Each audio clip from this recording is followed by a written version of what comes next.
Ready, set, hunt.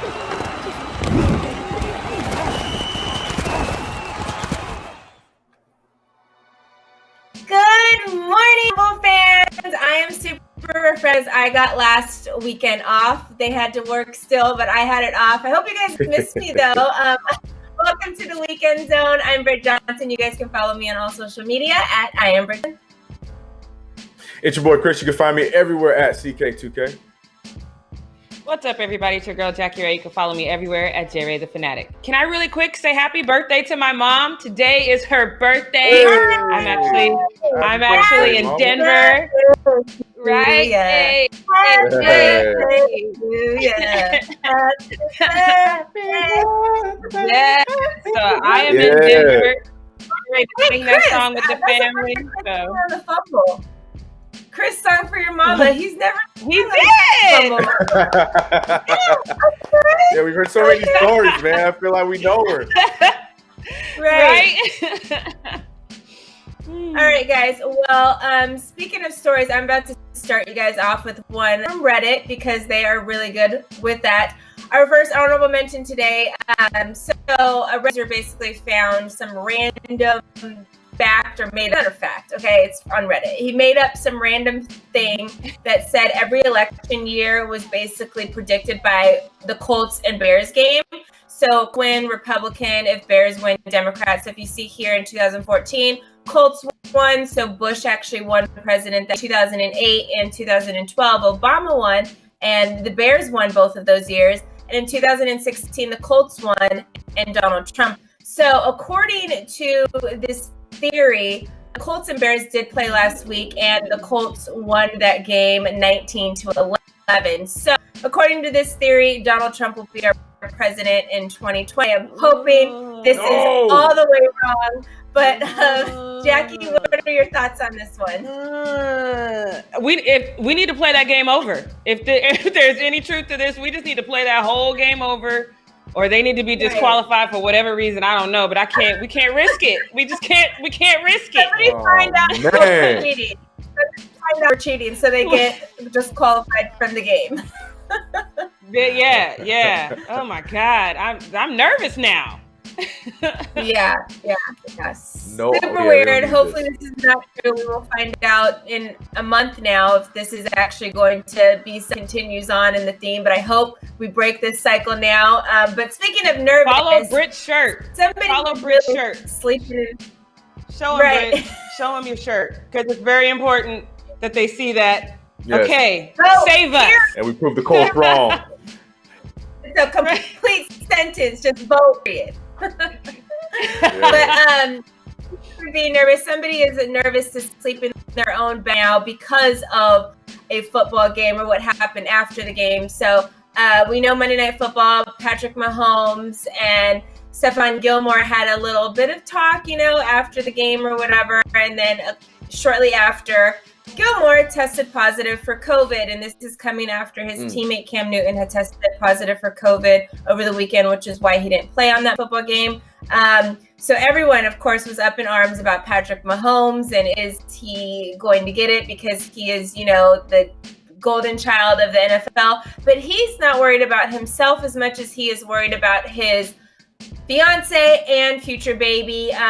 He said this week. He said, when I get home over the weekend, I slept in a different bed and stayed away from her as much as possible. I just try to do my part just to keep myself away from her and social distance whenever that stuff arises. So even before the summer stuff, he said that once they found out Cam Newton had it, he had stayed away from her from that point. So he hasn't really been around her all week just to make sure, which is good because we don't want her and the baby to get it.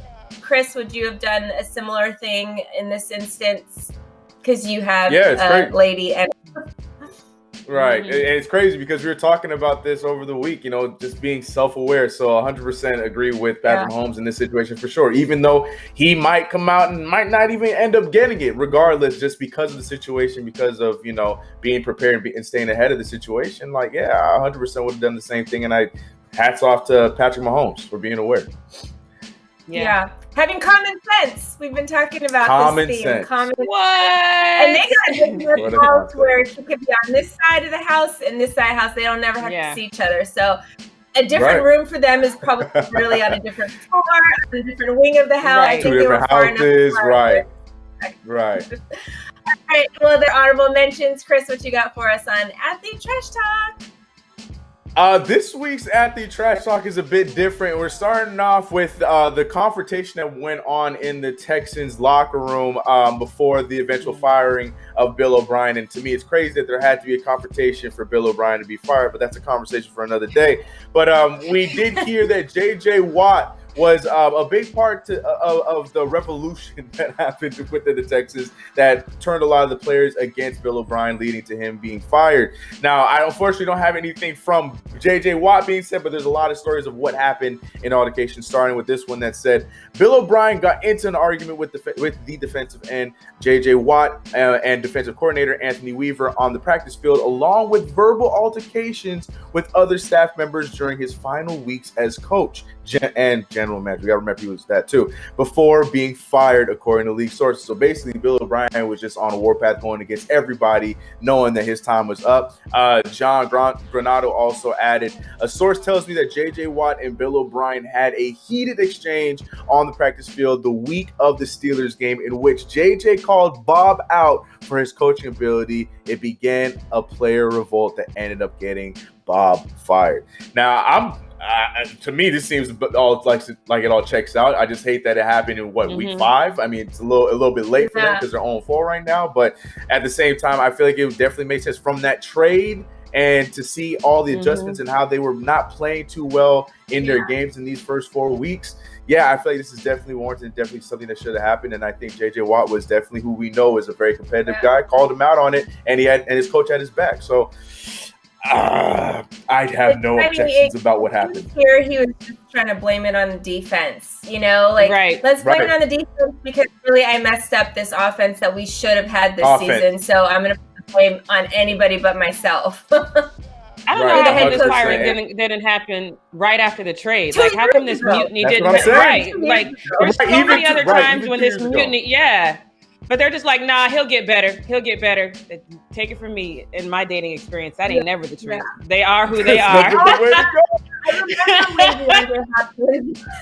Got traded. We all were like confused, but then we all did pause and be like, okay, well, maybe there's something we don't know. He had an injury that we don't know about or something like that. But he's been balling out. So we're like, we're not understanding, my guy. I don't know, but he's out now, and I'm sure he's probably gonna get a job again in no time. But that's a conversation for another day. But I got this one I like. I don't know if I mean this kind of is trash talk, but it's trash talk to a lot of other players in the NFL. This is coming from Aaron Rodgers. Now he went on Pat McAfee's show. And Pat McAfee's reaction to Aaron Rodgers' answer to his question was phenomenal. But pretty much Pat McAfee was asking him about, Aaron Rodgers and his down days because, we talk about a lot how Green Bay is, they at one time were, the Super Bowl contender, but then for whatever reason, the team just is not getting help. They're not doing a good job building the team around Aaron Rodgers and so on and so forth. So he asked him about his down years and how he got through those and whatnot. And Aaron Rodgers responded like a freaking G. He said, I sometimes laugh when people talk about down years for me because a lot of times down years for me are career years for most quarterbacks. Dang! I was like, what? Oh my God. The whole video. Drop the mic. Woo! Right. Oh my goodness. There's no lie detective book. God. No lie. Yeah, he's gonna be his run. Oh, look at the reaction. Yes. That's how we feel right now. And look at how he's and he's still so chill. Rodgers, He's like, I what I said. Pat McAfee's so wild though. I love that. I love that. Yeah, I love this moment. I know it happened in like the off season during the draft when they drafted a quarterback, to get a quarterback. So he's like, I'm about to tell y'all who I am right now, and I'm about to show y'all field too. So this is And year this to team- gloat, to do whatever he got to do. Right. Yeah, the Packers, I know they got a defensive team and all that crap. Nah, this team is 4-0 because of Aaron Rodgers. No one can convince me otherwise. Absolutely. Nobody. Mm-hmm. And on that note, that is it for me on Athlete Trash Talk. Jackie, what you got for us? Please tell us you got some claps this week. I do.